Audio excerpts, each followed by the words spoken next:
Hi everyone, in today's video we will see how to change chart color in TradingView to customize the background and the color theme of your TradingView.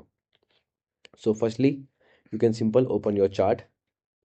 After that, once you open the chart, you can simple click on the setting icon. Here you will see in your top navigation bar, or you can right click on your screen and then it will simple open a page where you will also find a setting. Then after simple tap on the setting button. And now here once you go to symbols, here you will see the candle colors. You can easily customize the color of the candles, which one you want. Like this, here you will see I can easily change my colors of the candles.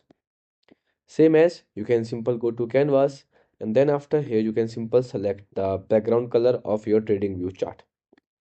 Okay, here you will see now I easily change the color theme from solid to gradient. Also I will easily change the color. Here you will see.